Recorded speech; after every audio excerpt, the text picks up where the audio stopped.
Qué chulo y de cuánta bendición es ver a nuevas generaciones servir al Señor. Muchísimas gracias, el grupo de alabanza. Es tiempo de abrir la palabra del Señor y os recuerdo que estamos en la serie de Adviento que hemos titulado La historia de la salvación en 4 luces. La semana pasada estuvimos viendo la luz que era desde la eternidad y que estaba al principio de la creación de todo. Lo que pasa es que las cosas se torcieron un poco y vino la caída. Y es lo que tenemos hoy. Espera en la oscuridad. Y os invito a abrir vuestras Biblias en Isaías, capítulo 59. Vamos a leer los primeros 9 versículos. La mano del Señor no se queda corta para salvar, ni es sordo su oído para oír. Son vuestras iniquidades las que os separan de vuestro Dios. Son estos pecados los que lo llevan a ocultar su rostro para escuchar. Tenéis las manos manchadas de sangre y los dedos manchados de iniquidad. Vuestros labios dicen mentiras, vuestra lengua murmura maldades. Nadie clama por la justicia, nadie va a juicio con integridad. Se confía en argumentos sin sentido y se mienten unos a otros. Conciben malicia y dan a luz perversidad. Incuban huevos de víboras y tejen telarañas. El que coma de estos huevos morirá. Si uno de ellos se rompe, saldrá una culebra. Sus tejidos no sirven para vestido. No podrán cubrirse con lo que fabrican. Sus obras son obras de iniquidad y sus manos generan violencia. Sus pies corren hacia el mal. Se apresuran a derramar sangre inocente. Sus pensamientos son perversos, dejan ruina y destrucción en sus caminos. No conocen la senda de la paz, no hay justicia alguna en su camino. Abren senderos tortuosos y el que anda por ellos no conoce la paz. Por eso el derecho está lejos de nosotros y la justicia queda fuera de nuestro alcance. Esperábamos la luz, pero todo es tinieblas. Claridad, pero andamos en densa oscuridad. Un texto duro que Moisés va a exponer. Como yo ya lo he escuchado, ya sé que lo vas a poner muy bien, así que vente que oramos por ti. Señor, gracias por tu obra en la vida de Moisés, por cómo tú también has dado la capacidad de profundizar en tu palabra y de poder compartirla con nosotros. Gracias por su ministerio en el púlpito de esta iglesia. Y te pido que esta mañana tú le uses de nuevo para ayudarnos a tomar conciencia de nuestra necesidad de ti y de lo que produce estar lejos de ti para que podamos reconciliarnos contigo. En el nombre de Jesús. Amén.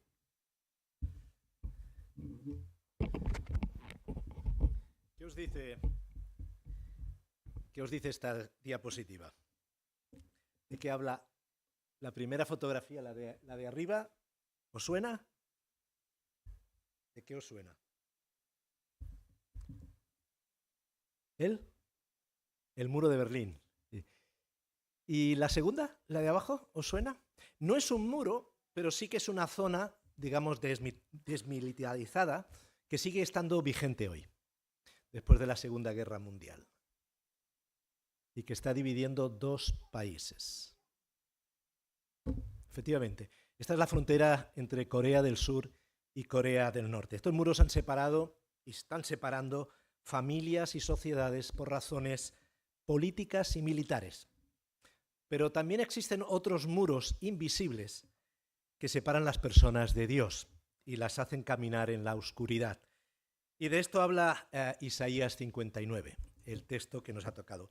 De hecho, cuando leía este pasaje, lo primero que pensé es, menudo texto que me ha tocado. Pensé, digo, algo le habré hecho al pastor para que me dé este texto. Luego te la devuelvo. Bueno, pero lo segundo que pensé, me imaginaba una película titulada Caminando en la oscuridad.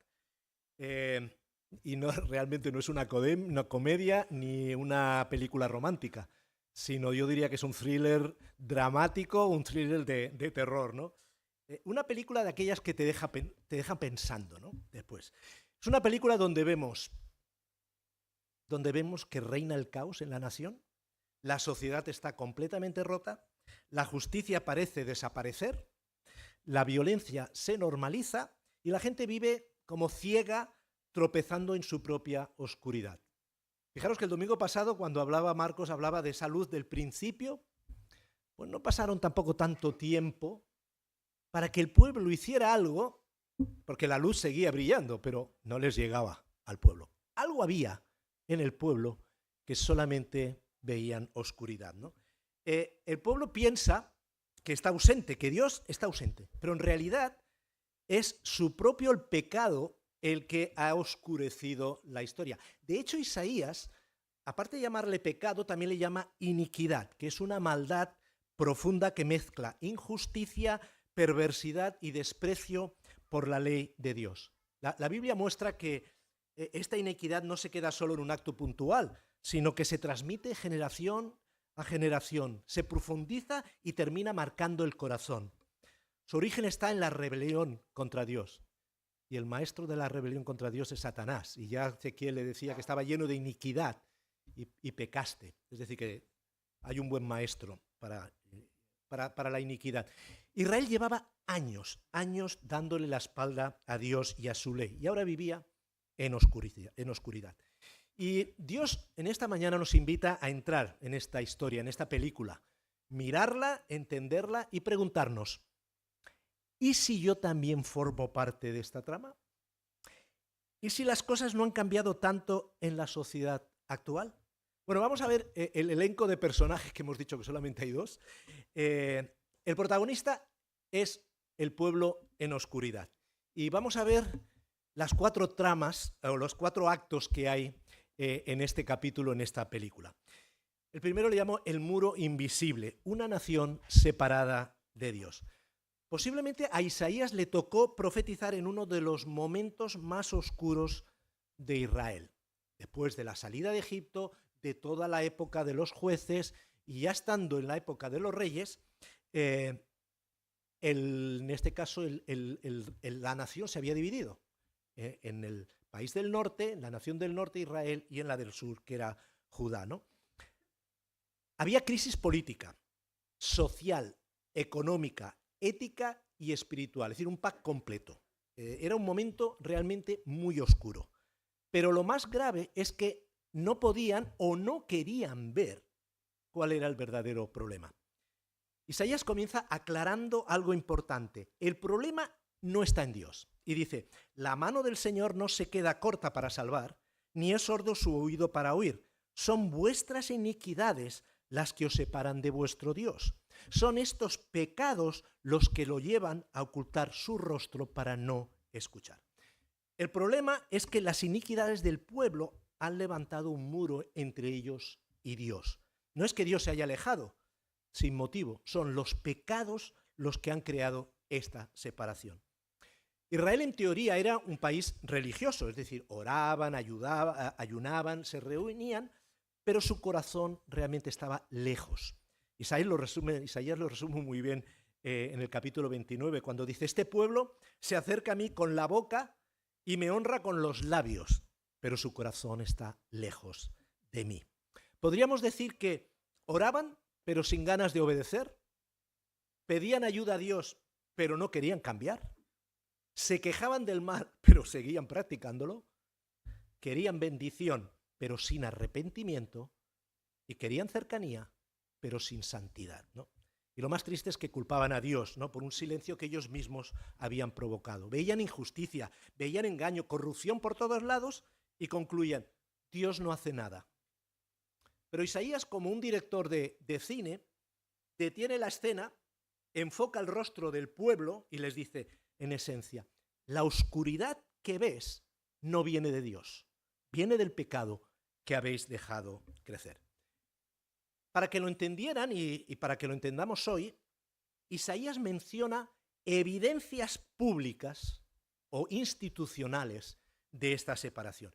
Y yo me he permitido la libertad de poder añadir noticias de hace pocas semanas, de estas últimas semanas, para ver que no estamos tan lejos de lo que estaba pasando hace 2700 años.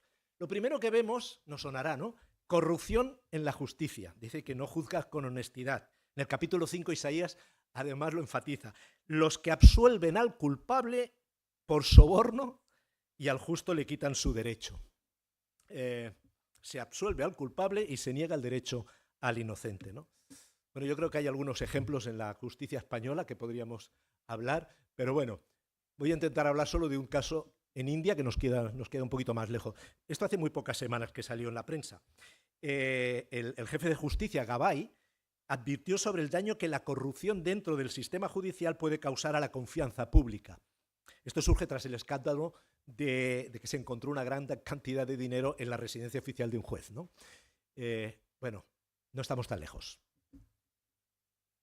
Y si os digo de liderazgo corrupto, ¿qué me vais a decir? Tus gobernantes son rebeldes, cómplices de ladrones. Todos aman el soborno y van tras los regalos. ¿Os suena de algo esto? ¿Hablamos de la corrupción en nuestro país? España cae 10 puestos en el ranking de corrupción y es superada por Ruanda. Queremos ser campeones en todo. Sarkozy, ¿os acordáis que hace poco estuvo en la cárcel y salió? Presuntamente utilizó fondos libios para su campaña electoral. Algo que destaca, y me gustaría destacar hoy, es que en Marruecos, en el mes de octubre, hubo una manifestación de jóvenes, y no estamos hablando de un país democrático, sino un país donde la democracia, en este caso, no se ve, está muy controlado. Pues se quejaban de la desigualdad, el desempleo juvenil y la corrupción. Los jóvenes reclaman rendición de cuentas y un cambio profundo. En el mes de noviembre se ha salido una encuesta que menos del 50% de la población de Europa no está satisfecha con la democracia. Es decir, menos de un 50% está satisfecho. No hay confianza en el sistema político actual. Y lo peor es que la juventud, y hay algunas estadísticas de hace poco, hablaban de que un 20% de los jóvenes están a favor de la extrema derecha, pero hablando de Cataluña, creo que era un 16 o un 17% que estaba a favor, no de la democracia, sino de otra dictadura. ¿Y quién tiene la culpa? ¿Los jóvenes? ¿O el ejemplo de los políticos actuales? ¿No? Nos hace pensar, ¿no? Y hablando de corrupción, los engaños institucionales. Dice que hablan mentira, conciben maldad, ¿no? Las mentiras son aceptadas ya como normales, hay manipulación, hay discursos vacías y no hace falta que hablar mucho. Aquí tenéis una lista de engaños de la economía, de fraudes. Ahí tenéis el Congreso de los Diputados. ¿Cuántas mentiras podemos escuchar? Y si hablamos de las campañas electorales, ¿cuántas mentiras se dicen? Porque luego no se van a cumplir, ¿no? Si además, ya en la publicidad yo no me voy a meter en todo el tema de marketing, pero es que incluso en la ciencia, ocultar toda la verdad es mentir. Y a veces en el mundo de farmacéuticos y tal, se habla de cosas, pero no se oculta toda la verdad, ¿no? Con el fin de vender y vender más. Si a esto le sumamos que ahora tenemos la IA, es decir, la inteligencia artificial, un fake news o una noticia falsa, gracias a la inteligencia artificial se puede convertir en una noticia verosímil. Pero es que esto puede afectar a la Iglesia. ¿Os acordáis que el domingo pasado Marcos hablaba de que Dios era el creador del mundo? Pues cuidado, porque según la IA puede ser él el creador del mundo y yo soy un obispo de la Iglesia Reformada Episcopal, ¿no? Bueno, esto es una broma, pero esto puede ser muy en serio. Es decir, la IA, juntamente con noticias falsas, nos pueden hacer creer cosas que son completamente falsas. Bueno, dejamos el minuto de humor y vamos otra vez a la cruda realidad. Habla también de injusticia con los vulnerables. Dice el texto, hay de los que dictan leyes injustas para defraudar a los pobres y quitarles sus derechos. No abogan por el huérfano ni se ocupan de la causa de la viuda, ¿no? Pobres, huérfanos y viudas sin defensa real. ¿Acaso los más vulnerables hoy día tienen las mismas posibilidades de justicia que la gente que tiene dinero? No. Aunque la justicia es universal, la justicia es gratuita, es verdad que si no tenemos recursos, sobre todo para la defensa, pues no estamos en las mismas condiciones, ¿no? En el mes de noviembre, Cáritas señala que hay un proceso de fragmentación social en España con un aumento de la exclusión severa. Y no está hablando de personas pobres que no trabajan, sino que están hablando de familias que trabajan, que no pueden salir de la pobreza debido a la precariedad laboral y el alto coste de la vivienda. 1/3 de los niños españoles está en riesgo de pobreza. Y España es el tercer país con mayor tasa de pobreza en la Unión Europea después de Rumanía y Bulgaria. Es decir, esto resuena en el mensaje de Isaías. Cuando las estructuras, no solo las personas, cuando las estructuras fallan, se profundiza la separación y el sufrimiento de los más vulnerables. Y la quinta es la violencia social que había en aquel momento en Israel, ¿no? Actos de violencia corren al mal, caminos marcados por la destrucción, el miedo y la pérdida de la dignidad humana.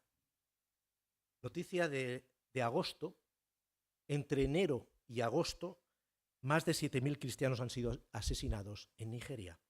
Durante ese tramo de tiempo, no sé cuántos llevarán ahora.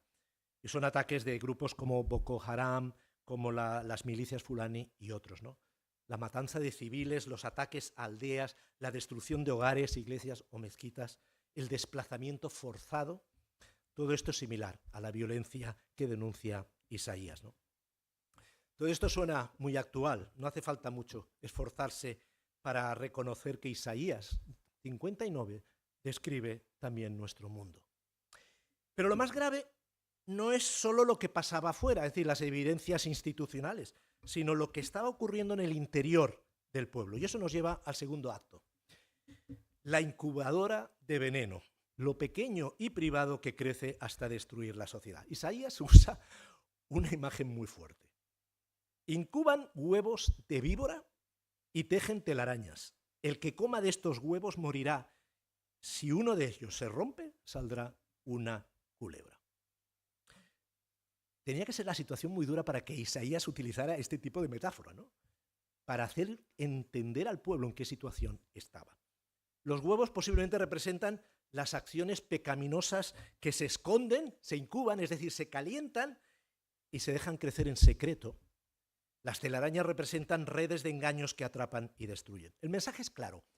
El pecado no es un juego inocente, es veneno que mata y una red que atrapa. En palabras sencillas o dicho de otra manera, el mal empieza pequeño, oculto e inofensivo, hasta que crece y hace daño, ¿no? Y Isaías muestra algunas cosas que Israel estaba incubando por dentro. Es decir, estamos hablando de la persona, ¿no? A nivel personal. Habían resentimientos, burlas, hostilidad, desprecio hacia otros. Había egoísmo escondido. Dice que en el capítulo anterior dice, he aquí en el día de su ayuno buscan su propio placer. Es decir, era una espiritualidad que buscaba solo el beneficio propio. Habían palabras duras, hemos escuchado, vuestros labios dicen mentiras, había crítica, habían palabras malsonantes. Y estamos hablando del pueblo, de las personas. Habían mentiras sin importancia, ¿no? Se confían argumentos sin sentido o argumentos caóticos y se mienten unos a otros. Bueno, engaños normalizados en lo cotidiano. Orgullo. Isaías en el capítulo 2 dice, la altivez del hombre será abatida, el día del Señor vendrá contra todo orgullo. La autosuficiencia que impide reconocer el pecado. Habían murmuraciones, como hemos dicho, se hablaban mal los unos a los otros y se había convertido en costumbre. Y finalmente había injusticia justificada, es decir, el derecho rechazado, la verdad tropezó en la calle, el que se aparta del mal es hecho presa. Es decir, ya esa injusticia estaba presentada como algo aceptable o necesario. El problema no solo era que esas cosas existieran, sino que nadie las enfrentaba, las dejaba crecer. Y Isaías está diciendo, lo que destruye una sociedad no empieza afuera, empieza dentro. No empieza grande, empieza pequeño. Dejadme saltar al Nuevo Testamento. Lo que Isaías habla de iniquidad o de la incubadora de veneno, Pablo le llama las obras de la carne. Y estamos hablando de una similitud en el capítulo 5 de Gálatas con el de 59 de Isaías, ¿no? Habla de inmoralidad, habla de impureza, sensualidad, idolatría, hechicería, enemistades, pleitos, celos, enojos, etcétera, etcétera, etcétera. Ambos capítulos llegan a la misma conclusión. Isaías, ¿son vuestras iniquidades las que os separan de vuestro Dios? Pablo, los que practican tales cosas no heredarán el reino de Dios. Y que conste que está hablando a una iglesia. Podemos resumirlo así: pecado privado, crisis pública, corazones en desorden, sociedad en desorden. Lo que Israel incubaba en secreto terminó explotando en público. Y eso también puede ocurrir en la iglesia hoy, en nuestras familias y en nuestra vida personal. Y esta corrupción generalizada, ya sea en lo público o en lo privado, ¿a dónde nos lleva? Y nos lleva al tercer acto. Caminos tortuosos, un pueblo acostumbrado a la oscuridad. Isaías dice al pueblo: dejan ruina y destrucción en sus caminos. No conocen la senda de la paz. No hay justicia alguna en su camino. Abren senderos tortuosos o torcidos, y el que anda por ellos no conoce la paz. Isaías describe cómo después de caminar tanto tiempo en la oscuridad, el pueblo ya no sabe andar en camino recto. Sus sendas son completamente torcidas, y el que anda por ellas no conoce la paz. Es como si el caos moral se hubiera vuelto la nueva normalidad en ese país. Y podemos verlo en 4 frases sencillas. Lo que antes llamaban malo, ahora lo aceptaban. El texto dice: nadie clama por la justicia, nadie va a juicio con integridad, se confían argumentos sin sentido y se mienten unos a otros, conciben malicia y dan a luz perversidad. Isaías en el capítulo 5 dice: hay de los que a lo malo dicen bueno y a lo bueno malo. La injusticia y la mentira se han normalizado. Ya no escandalizan, se tolera. Lo que antes evitaban, ahora lo justificaban. Sus pies corren hacia el mal, se apresuran a derramar sangre inocente. En el capítulo 30 Isaías dice: dicen a los profetas: no nos profeticéis lo recto, decidnos cosas halagüeñas. No solo huyen del mal, sino que corren hacia él. Buscan excusas espirituales o sociales para tapar conductas que saben que no son correctas. Lo que antes les dolía, ahora ya no les afecta, porque nuestras transgresiones se han multiplicado. Negamos al Señor y nos apartamos de Él. El pecado deja de doler. La conciencia se endurece y se forma un callo moral. Y por último, lo que antes corregían, ahora lo celebran. Hay un texto en Isaías 3 que lo dice muy claramente. La muestra de sus rostros testifican contra ellos. Como Sodoma publican su pecado, no lo disimulan. No solo se practica el mal, sino que se exhibe sin vergüenza. El resultado es un pueblo que no conoce el camino de la paz, que ha perdido la sensibilidad espiritual y que vive sin verdadera luz. Ahora, cuando miramos nuestra realidad, muchas cosas encajan. Pecados antes ocultos ahora se celebran. La mediocridad espiritual se vuelve costumbre. Se suaviza el lenguaje para no llamar pecado al pecado. Y el deseo de agradar a todos va sustituyendo el deseo de agradar a Dios. Israel aparece como un protagonista perdido, caminando sin brújula, sin dirección y sin luz. Pero por suerte la historia no termina ahí. Y ahí tenemos el acto número 4, el reconocimiento de andar en oscuridad. A partir de cierto momento la voz cambia. Ya no se habla del pueblo en tercera persona, como estaba hablando Isaías, sino que a partir del versículo 9 habla en primera persona, nosotros. Es decir, es un reconocimiento honesto de la situación y quizás quería que el pueblo se sintiera identificado con esto. El versículo 9 dice: por eso el derecho está lejos de nosotros, y la justicia queda fuera de nuestro alcance. Esperábamos luz, pero todo es tinieblas, claridad, pero andamos en densa oscuridad. Y sigue en el versículo 12 y 13. Tú sabes que son muchas nuestras rebeliones, nuestros pecados nos acusan, nuestras rebeliones no nos dejan, conocemos nuestras iniquidades, hemos sido rebeldes, hemos negado al Señor, le hemos vuelto la espalda a nuestro Dios. Vemos al menos que la gente esperaba luz, aunque solo encontraba tinieblas. La luz que buscaran no era física, era espiritual, ¿no? Deseaban algo que les guiara y les ayudara a salir de la oscuridad. Menos mal. Y algo importante, todavía hay un deseo de luz. Quieren claridad, pero no la encuentran. Sienten que algo no está bien. Esta insatisfacción es el primer rayo de esperanza. Indica que la conciencia no está completamente muerta, ¿no? Que todavía hay anhelo de algo más. También en nuestro mundo, en medio de esta oscuridad, se escuchan voces como la de Rosalía, que confiesa: tengo un deseo dentro de mí que yo sé que este mundo no puede satisfacerlo. Y el último disco, la última obra musical de ella, ahonda en este tema, ¿no? Y también, por suerte, tenemos a influencers, tenemos a músicos cristianos que están dando testimonio, sobre todo en las redes. Y me gustaría poner un minuto de una entrevista de Ibai con Daddy Yankee, que eso lo puede ver muchísima gente. Tu guía espiritual me decías que era Jesús, Sí. que entiendo que tú hablas o acudes a él habitualmente, independientemente de si estás bien o estás Sí. mal, o generalmente lo haces a diario también para comprenderlo. ¿O Claro, cómo sería tu... es que eso es lo lindo de Jesús, que es una relación. O sea, yo me levanto por las mañanas, me conecto, empiezo a orar, leo la palabra, busco. Entonces esa palabra que tú lees es la que internaliza dentro de ti y te crea una conciencia donde te lleva a hacer las cosas correctamente. Tienes que leer, tienes que conectarte con él y ya creas una relación. Eso es bien sencillo. ¿Sabes? No hay intermediario, eres tú con él. Y por eso es que una vez tú lo conoces y lo aceptas en el corazón, ya empieza una amistad con él. Esto me resultaba curioso porque hay mucha gente que muchas veces acude, por ejemplo, a la iglesia cuando está mal, a lo mejor, ¿no? Muchas veces para incluso casi pedir un milagro o para buscar no sé, algo que es imposible, ¿no? Pero claro, tú en este caso, digamos que lo haces a diario, independientemente de si estás bien, si estás mal. Ajá. Tú por la mañana ya digamos que empiezas, como tú dices, con tu guía espiritual, ¿no? Claro. Bueno, esperemos que no sea una moda pasajera, ¿no? De aparentar espiritualidad, ¿no? Sino de seguir a Jesús, ¿no? Pero bueno, hay esperanza. Bueno, hasta ahora hemos visto al protagonista, al pueblo, en oscuridad, pero en realidad la historia no trata solo de la caída humana, sino también del carácter de Dios, ¿no? Frente a esta oscuridad, Isaías 59 y otros pasajes muestran quién es Dios en medio de este panorama, quién es Dios hoy, ¿no? Dios frente al muro invisible. Dios es poderoso. Su brazo no se ha cortado para salvar.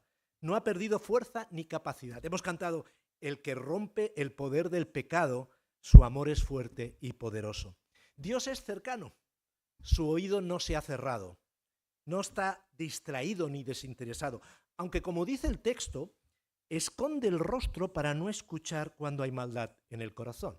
En la primera carta de Pedro, me imagino que inspirado por este texto de Isaías o por algún salmo, dice, los ojos del Señor están sobre los que hacen lo bueno y sus oídos están abiertos a sus oraciones.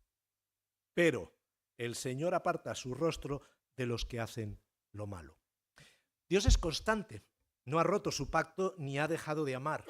El problema no está en Él, sino en el muro que nosotros hemos levantado con nuestro pecado. Dios no se ha ido, no está cansado, ni se ha cansado de salvar. Su mano sigue extendida. Pero está extendida no para bendecirnos sin más, sino para restaurarnos cuando reconocemos nuestra responsabilidad y damos la vuelta a Él. Dios ante la incubadora de veneno. Dios es santo. No se acostumbra al mal, no lo minimiza ni lo relativiza. Dios ve lo oculto. Nada de lo que incubamos en secreto está escondido para Él. Dios no se deja engañar. Puede haber autoengaño en nuestra vida, pero no en la suya. Dios quiere pureza interior. No le basta con cambios de imagen. Busca transformación del corazón. Ante nuestra oscuridad, Dios es la luz, que revela, que incomoda y que al mismo tiempo invita al cambio. Dios frente a los caminos torcidos. Dios traza caminos rectos. Conduce a la vida, a la justicia y a la paz. Dios es verdad. En medio de tanta mentira aceptada, Él permanece como verdad absoluta. Dios es justo. Aunque la sociedad pervierta el derecho, Él sigue siendo un juez recto.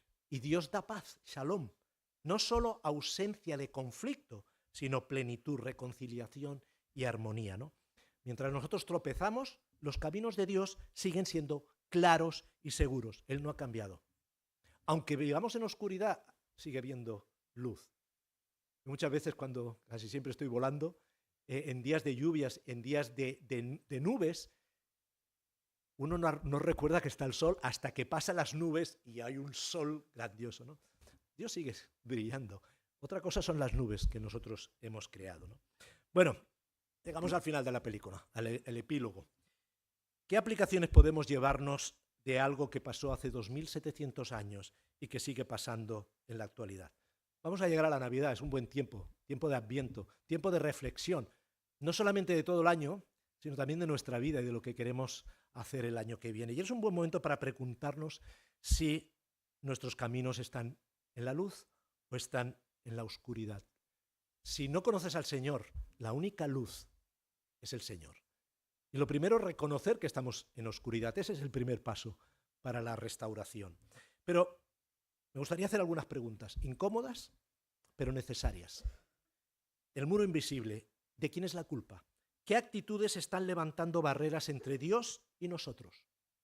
¿Nos quejamos de que Dios nos responde, pero seguimos en caminos que sabemos que no le agradan? La incubadora de veneno, lo pequeño y oculto que destruye. ¿Qué resentimientos, mentiras pequeñas, hábitos ocultos estamos alimentando? ¿Hay orgullo, crítica, adicciones que toleramos porque nadie lo ve? En cuanto a los caminos tortuosos, ¿estamos acostumbrados a vivir ya sin luz o con poca luz? ¿Hemos normalizado cosas que antes sabíamos que estaban mal? ¿Nos justificamos para no cambiar usando excusas espirituales o incluso culturales? ¿Y nuestra huella en el mundo actual? ¿Qué aportamos? ¿Con nuestras decisiones diarias sumamos luz o oscuridad a nuestro entorno? ¿Somos parte de la solución o parte del problema? Y el giro del espíritu, de la excusa al cambio. La Biblia enseña que la carne y el espíritu no pueden reinar a la vez en nuestro corazón. Si no avanzamos, retrocedemos. Si no decidimos, nos estancamos.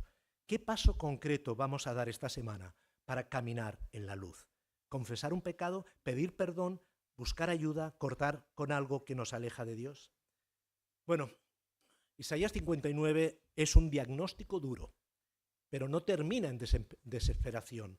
Muestra que la mano de Dios sigue extendida, que Él ve la injusticia, que le duele al no encontrar quien se interponga, pero decide intervenir. Ese Dios que actúa encuentra su máxima expresión en Jesucristo, la luz del mundo, el Redentor prometido y lo que cada domingo estamos celebrando y recordando. Qué pena que, estaba pensando, qué pena que el pueblo de Israel, ya en tiempos de Jesús, pero también en estos tiempos, siga esperando un Mesías que venza a los países enemigos, cuando Dios envió a su Hijo para vencer el mayor enemigo de Israel, que es su propio pecado, ¿no? Si hoy reconoces que de una manera u otra estás caminando en la oscuridad, ese reconocimiento ya es el primer paso. Dios no ha perdido ni su poder, ni su interés, ni su amor por cada uno de nosotros. Su llamado es claro: dejar los caminos torcidos, derribar el muro de pecado y volver a Él. Su luz no se apaga, pero para vivir en esa luz hace falta responder, escuchar su voz, admitir nuestra oscuridad y decidir obedecer. Ahí empieza la verdadera restauración. Si quieres ver cómo sigue la trama, te invito a ver la siguiente película el próximo domingo, Una luz que se aproxima, Dios anuncia consuelo, y está dirigida por Benja. Bueno, como dice el cántico que hemos cantado, al estar en tu presencia sé que hay restauración.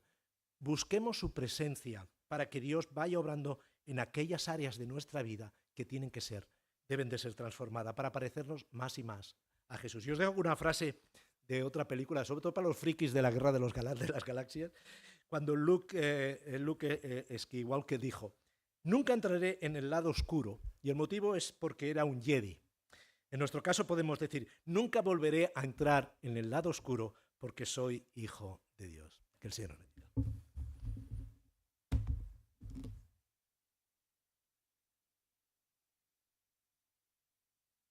Gracias, Moisés, por clarificarnos un texto duro y acercárnoslo a nuestra realidad.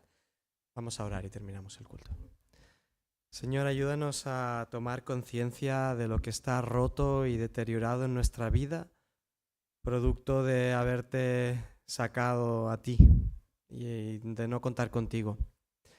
Te pedimos, Señor, que tu luz ilumine todas esas cosas que necesitan ser restauradas, quitadas, y te damos las gracias porque tú te has implicado con eso, porque tú te hiciste un bebé, te hiciste humano, te limitaste para venir a morir y a pagar por nuestros pecados, pero resucitaste y nos diste la posibilidad de una nueva vida, de una historia mejor.